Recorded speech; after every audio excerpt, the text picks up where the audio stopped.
Hi, Katie Richardson. I am so excited to be talking to you today. How are you doing today? Ina, I'm so excited to be here. I'm doing amazing. There's beautiful sunshine streaming into my room. I'm living here in Puerto Rico and really excited to share some profound insights for people.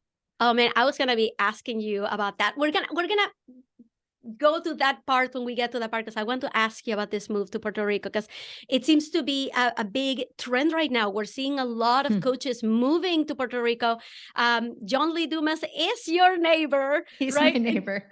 Right. So I want to talk about that in a little bit. But first, why don't you tell everyone who do you help right now and what do you Yeah. help them do right now? So I'm an executive business coach and I help people create alignment. Why does that matter? Because oftentimes, as an entrepreneur, as a CEO, there's a lot of complexity, right? You've got everything going on in your business, and that includes your team, your products, your services, your clients, and customers. So there's a lot of complexity there. And then you add on top of that, that you are married and you have a spouse and a relationship with a spouse, and then maybe you even have kids, and so there's more complexity, and maybe you're a man or woman of God, and so you're trying to develop and deepen your relationship with God. And when you try and cram all of those things into one life and one person, it's not easy to understand how to accomplish all of those things. And I have a process for creating alignment, which allows you, like, as you work on your business, it deepens your relationship with your spouse. As you work on your business, it provides opportunities for you to go do incredible things with your kids. And it helps you partner with God, and God becomes a part of your business. So ultimately, alignment helps you accomplish all of those things in a way where you're happy, fulfilled, and at peace. I want to hear all about how you got to, in fact, that is one of my big questions here is how did you get to your niche? Because you did not Mm-hmm. start in coaching, No. but before we even get there, can you tell us a little bit of where you came from? Where did you grow up? What was your Yeah. younger life like? Yeah. So I grew up the fourth of six kids. And when I was 3, my mom had twins. And so from a really young age, I was almost by default extended a lot of independence. And luckily, I was not necessarily mischievous. And in fact, from a really young age, I was just curious about the world and life. And like as a young child, I would watch Mr. Rogers. And my favorite segment was when he would go into the factories and he would show how things were made. Like I was really curious how things are made, how they go together, why we use that material and not this one. And that curiosity led me to a major in college where I majored in product design. Like I was Yeah. just really curious about how things are made and why they're designed the way that they are. And I learned in school, I learned and developed this skill creating, right?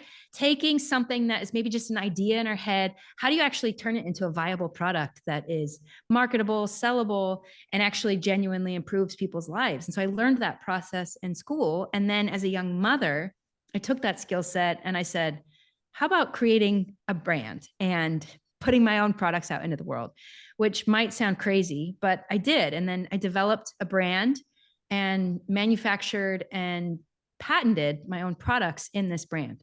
Grew that company for 10 years as I was having my kids. We have 4 kids now. And then exited that company 6 years ago. And now I'm an executive business coach. But to your point, that was not where I was headed, right? Right. Like I started out as this young girl who was curious about the world and who really liked to make things.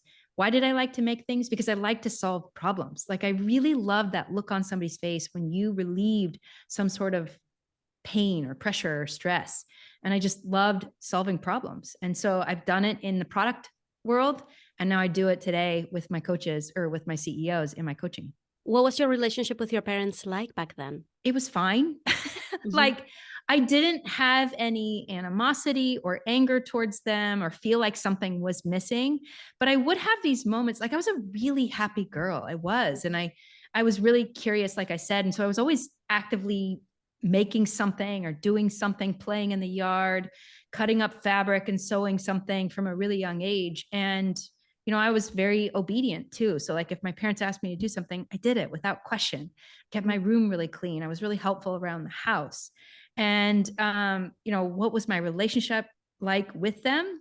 I felt like they knew what was best. They made the rules and it was my job to follow them. And it's great for like a 7-year-old.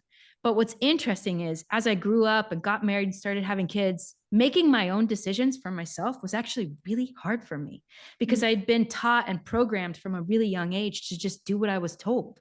And I was really good at that. And so like getting to that point where it was like, well, what do you want, Katie? I'm like, I don't know. Somebody else tell me what to do because I know how to do that. But making decisions for what I want in my life was actually really hard for me. Yeah. I actually ended up going to a corporate career because I grew up just seeing my corporate parents just be successful, and that was the only way to live. And I would call myself an amazing executor. Like, don't make me have to make decisions or to be creative. Being creative, that's not a thing. That's not how I identify myself. But tell me what you want me to do and I will do it. So I'm very curious to know, where did your path take you? You went to school for product design, right? It's interesting that you said like you understood how to do what you were told, and that's why corporate was very interesting to you. And I definitely embodied a lot of that personality. And I did love creating, but the way that I framed creation was that was Katie's little hobby. And it wasn't of value to anybody. It was certainly not of value to the world. My school didn't value Katie's ability to create. School wanted to know, how are you going to perform on the test? School wanted to know my reading comprehension. School wanted to know my math skills. School didn't care about Katie's ability to create and problem solve and innovate. And so even when I was in college, my first couple of years, I was taking my general eds, and I very quickly started to feel really disoriented because I watched as all of my friends chose a major. And I looked to my 3 older siblings who all chose the same major, by the way, which was English. And I'm like, heck no, I do not want to be an English major. And so I was 2 years into school and really lost, honestly. And I had this little bit of an identity crisis because I felt like a good for nothing. I'm here at university. I'm doing fine in my classes. I've done all my general eds. I'm supposed to pick a major, and I don't want to do any of these things. Like, I hate this.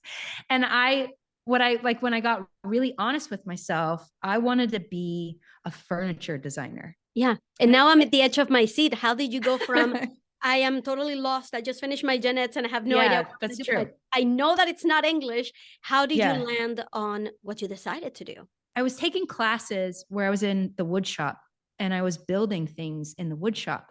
And I was building this massive dresser. It was like 5 feet tall. It had 6 drawers, and it was really complex. And I designed the whole thing, and I was building it from scratch. Like, I was squaring the boards. I don't know if that means anything to you, but like, I was taking raw wood and squaring it to build this.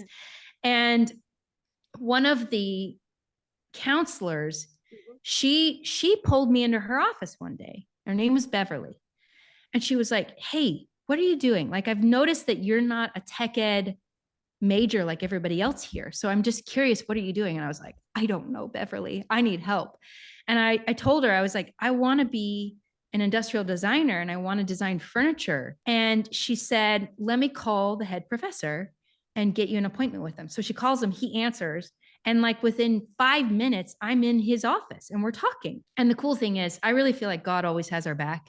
And like, I was able to get into the program through the back door, and it like sped me to the front of the line.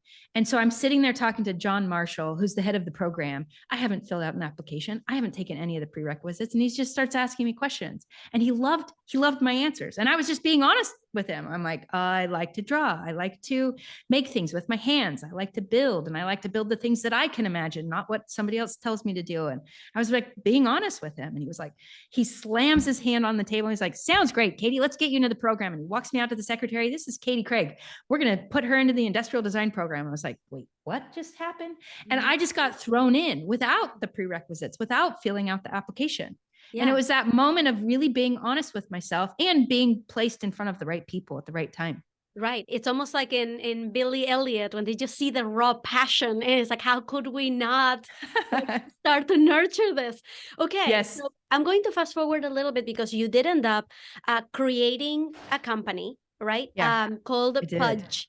And I mean, you had a product, the Pudge Tub, that you designed. You and your husband actually went and designed and put together. It was Yeah. featured on Ellen, on Rachel Ray. Yes. This was like the latest thing. So I'm fast forwarding through your product experience, but I want everybody to Yeah. know what a big deal this was. So I'm just going to give you like one tiny opportunity, because we're going to jump into coaching. Okay. I want you to tell us what that time of your life was like when you look back at how big Pudge became and what a big Yeah. deal it was and where it was getting featured. What do you remember from that time? So, Ina, I had like in the beginning, I had zero intention of building a big business or being a businesswoman. In fact, I was running away from those things in a lot of ways. What I did want to know and understand was, what is the potential that God has placed inside of me? And how can I become that woman that He created me to be? That is what I was really curious about. And there were many times along the way, as you mentioned, I built a significant business. I ended up building a significant business. And it was because I was asking questions along the way that were orienting me towards self-development and becoming this woman that God had created me to be. Mm. And, I really wanted to understand how, really early on, I saw how this business was like relentless. And it wanted all of my sleep. It wanted, including when my kids were napping, it wanted all of my energy. It wanted everything out of me, all of my money, right? It was this hungry monster that just wanted everything. Mm-hmm. And I started to see how if I kept giving it everything that I had, then I had nothing left for my husband. I had nothing left for my kids. And I saw how potentially it could destroy my marriage. It could destroy my relationship with my kids, and it could certainly destroy my relationship with God and me, my health. Yeah. And it terrified me. And so really early on, I was kind of scared because my business did take off, and it took off really fast. Yeah. And I asked a question in that moment, which was like, I actually don't just want a successful business. I want a successful business. I want an incredibly strong marriage. I want a deep and profound relationship with my kids and with God. And I want to feel energized and excited in life. Like I want to have the health to do all those things. So it was like a lot of things that I wanted. And I think what helped me in that moment is, as I asked that question, and it felt like it was all impossible, God kind of put a new question in my mind, because I thought that meant I needed the right business model, right? The right strategy, and that was going to help me do it. And God helped me see that it's not about the business. It's not about the brand. It's not about the products. It's about you, Katie. And it's about you becoming that woman I created you to be. So that is the key, is you becoming the woman who's capable of navigating the complexity of all of these things. And so really early on, it was really about designing and creating me, first and foremost. And then from there, designing and creating the brand, the products, the business strategy, the marketing. It stemmed from me becoming the woman I needed in order to navigate all of this complexity. You did end up selling Pudge in 2017. Yes. What was that decision like? You just gave us a little bit of a view on what you were feeling and where this was leading you to, but I'd love a little bit of insight on the actual decision making. Was it a slam dunk, like I just need to sell and start over, or like what were the other factors? Tell me what that process of deciding to sell it was like. So keep in mind, really early on, we understood that in order for a company to even be sellable at one point, you have to build it with enterprise value. And so that meant we were creating a brand that was trademarked. We were creating products that were patented. And by doing that, there was ownership of things that had value. We were creating distribution channels, both in the US and internationally. And, we were creating a brand that was meaningful to people, and that had value. So we had built it and designed it to be able to be exited someday. But keep in mind, that day came way sooner than either one of us were expecting. So at first, it was kind of shocking and not necessarily what I wanted right then. And in fact, the whole reason we started having the conversation with the gentleman who ended up acquiring the company was because we were looking for partners. We saw how retail was shifting, and that meant our business model needed to shift. And so we wanted to start creating what we were calling Pudge University, where we were teaching people how to be the kind of parent that they want to be, right? It doesn't just happen. You have to be really intentional. And so it was like courses and programs and communities.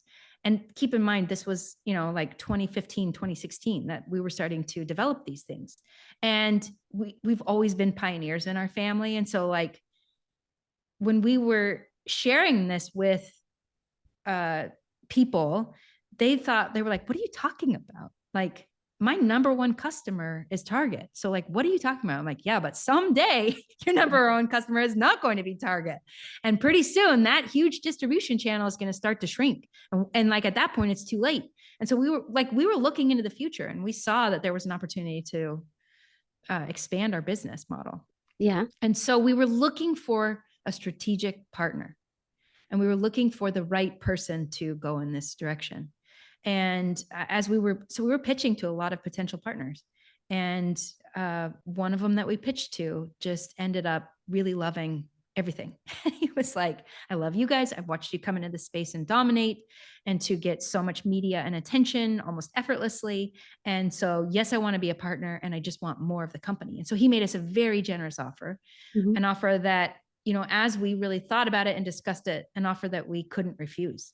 And it was an opportunity to fulfill some things inside of Pudge, and then also make a shift and personally move into this new world of coaching and teaching and educating people in a way that the old education system was not helping people. Did you guys consider all of the other options, like staying on as employees, selling it completely outright? Like what?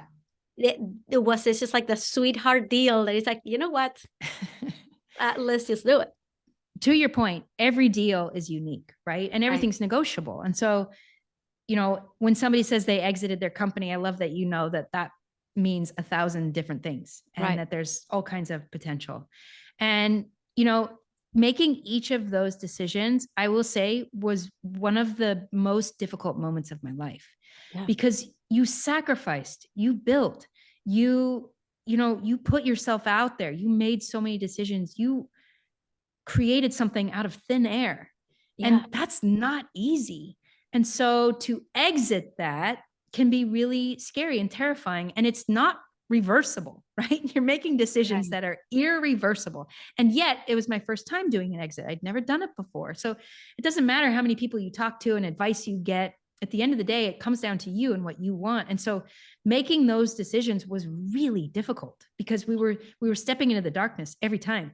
And it wasn't just me. It was me and my husband. Like, we had co-created this and built it together. And so sometimes I wanted something that he didn't necessarily love, or vice versa.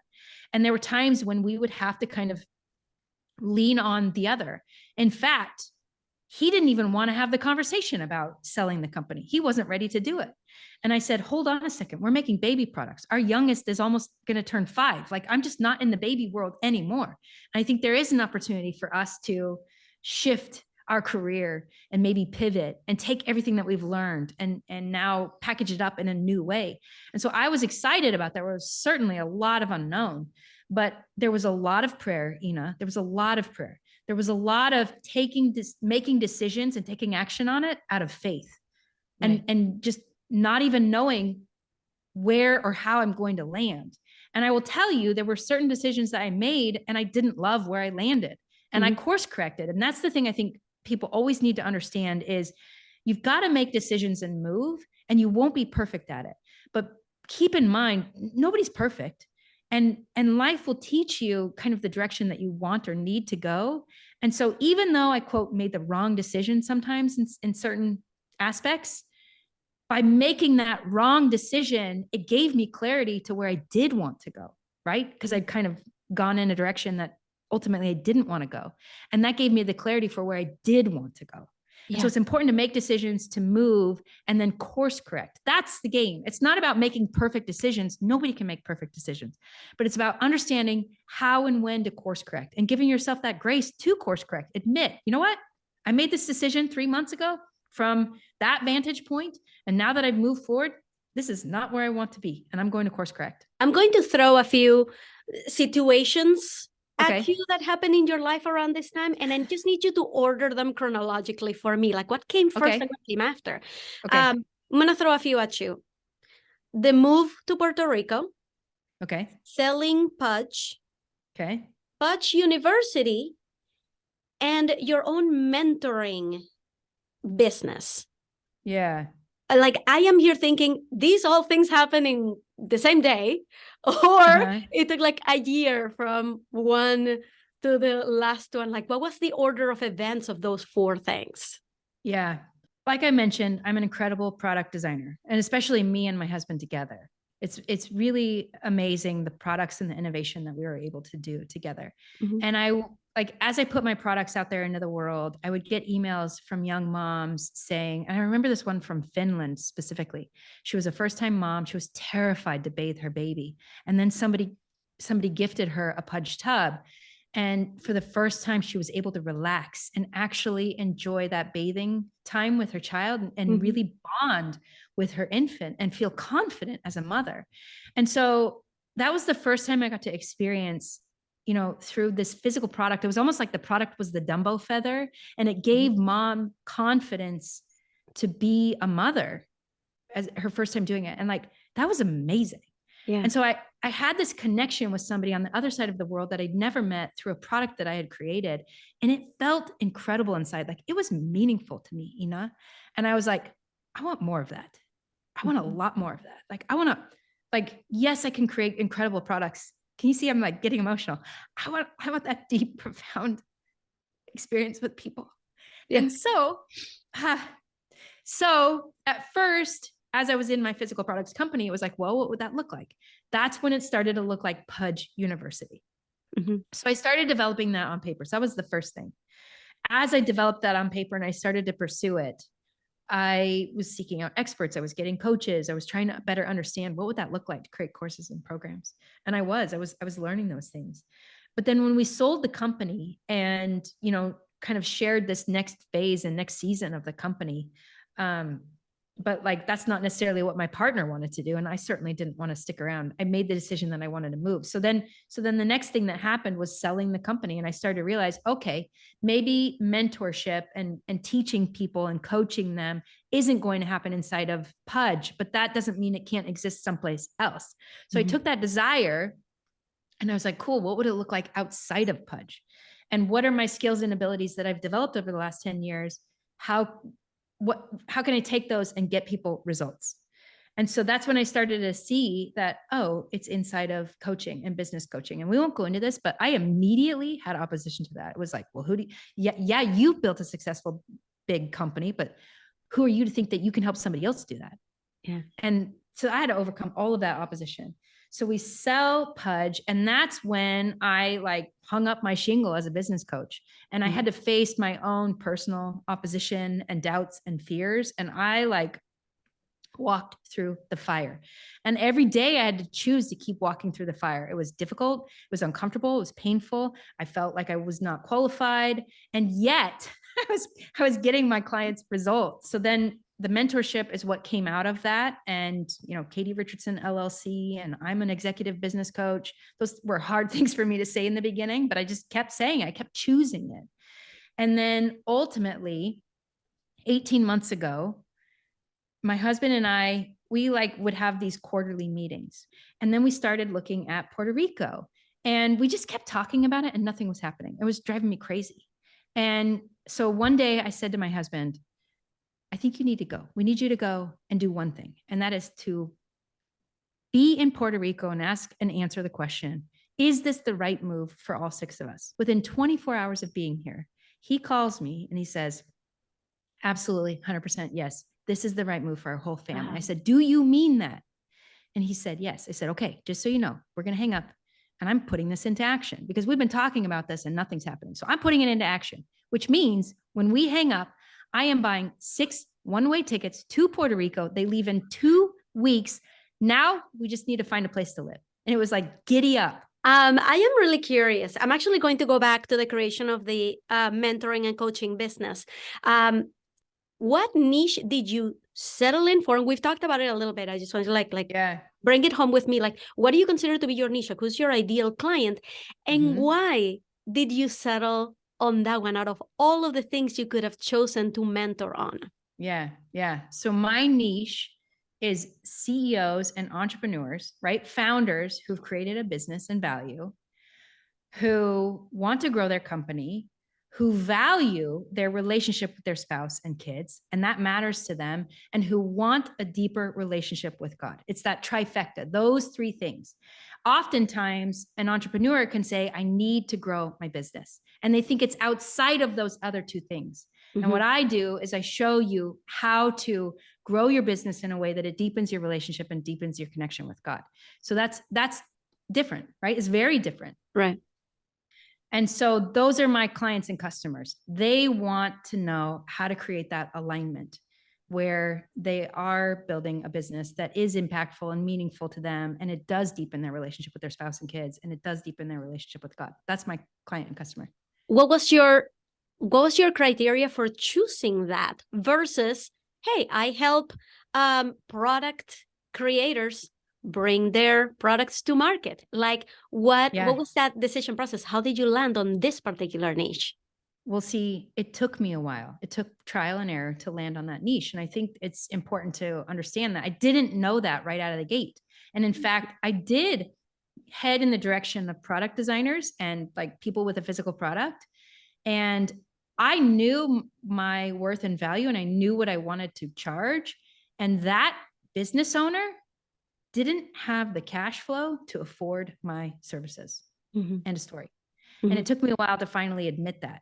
But it was like, okay.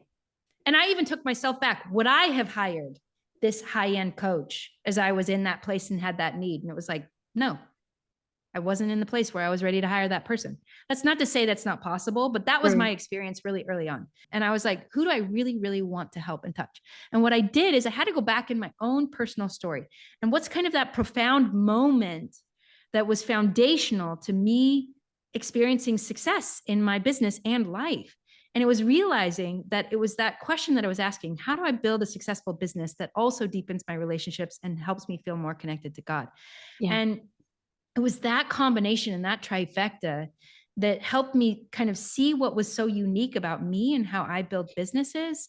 And it was so meaningful to me. And I think that's really important. There were certainly things I could go and do, but they weren't really meaningful to me. Yeah. And I wanted a business and conversations that were going to be fulfilling, that were going to be energizing and be meaningful to me. Yeah. And that's where I found meaning, was at that intersection. I can really tell that this really means a lot to you. That trifecta, like that, I can see that. I can that speaks to me. So as we're winding down, there's something that I'm really curious about. What do you think is the biggest misconception that people have of you as a successful businesswoman? This might be stereotypical, and I've heard it from men. And I generally don't see the fact that I'm a woman.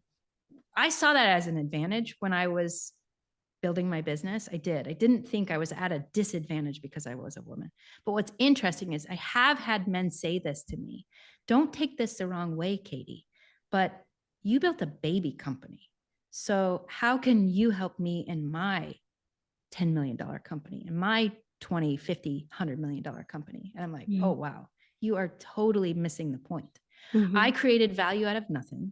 I invented and patented products. I created distribution channels in the US and globally. I understood how to market my products in a way that I created over 1 million customers in the first 5 years with zero ad spend. Like, can we look at that? Like, that's what I created. Was the product in the baby category? Yes, of course it was. Did I understand like branding, global distribution, intellectual property, enterprise value? Yes. So I think that's the misconception. Like, oh, and sometimes people would call that like a mompreneur. I never used that word. I never saw myself that way. I don't have to qualify myself as a mom and an entrepreneur. Like, I'm Katie. Right. And your Yeah. success and what you have accomplished has been undeniable. And I'm so glad that we got to dive into your story and see what makes you tick and what made you you. And I've so appreciated your being so open and generous with your time and with your mind. I've absolutely loved this. For everybody who's listening right now, who is a starting coach, and they're still trying to figure out their niche, and they're still trying to figure out their place in the world and trying to get over those blocks, what would be one thing that they could do in the next 24 hours? And we're giving them the mandate that whatever comes out of your mouth, they have to do it. What would that one thing be? Okay. People make the mistake, especially as you're just getting started. They think they have to identify their niche. They have to build a website. They have to create a sales page. They need to sign up for a merchant account. They need to get a email service and start building their list. All of that stuff in the end is a distraction. What you need is to be having conversations with people, specifically conversations where you help people both identify their pain, what it is they're not satisfied and happy with, and what it is that they want. Because so often people, like that second one, what do you want? People really struggle to articulate that. All they can sometimes say is, I don't know, I just can't handle what I currently have. And so if you can help them articulate and define what they want, then in the conversation, you can sell yourself to them and say, hey, cool. Well, I happen to know how to help you get there. And now that you have a destination that they want, it's a desire they already have, then all you have to do is say, hey, if I could help you get there, would you be interested in learning how I can help you? It's like a no-brainer. Like, so you don't have to have anything. You can have people Venmo or PayPal you in the beginning. You don't even have to have that merchant account. But if you can have conversations where you help people identify what's their pain and what is it they truly want, it becomes stupid easy to sell your coaching services. Because listen, at the end of the day, Ina, nobody wants a coach or even coaching services. They want that result. So if you can help them define what that result and what that outcome is, you just have to get out of the way. It becomes really easy to sell your products and services. I feel like you have been listening to my podcast and you're just telling everybody what I keep saying all the time. I'm here like blowing up. Like, I can't believe you like taking the words out of my mouth. This couldn't have been more perfect. So everybody, you heard it. You heard it from Katie herself. No, Katie, this has been incredible. Thank you so much for being so open, so generous. This has been delightful. Can you please tell everybody where they can find you, where they can reach you, and what you have going on? Yeah, I actually have a podcast. It's called What's Working Now. So you can find me anywhere that you find podcasts, either Apple or Spotify or wherever else. And then I'm also active on Instagram, and my handle is Katie, KATIE.live. I do, or at least I did in the past, a lot of live video, and I'm all about being present, being now. And that's what live is really about, Katie.live. Awesome. And send me a DM. Like, I love to hear from people, and I do respond and answer them. We're going to put all those links in the show notes so everybody can go and click them. Thank you so much, Katie. You have been amazing. Thank you, Ina. It's been a pleasure, really. Thank you.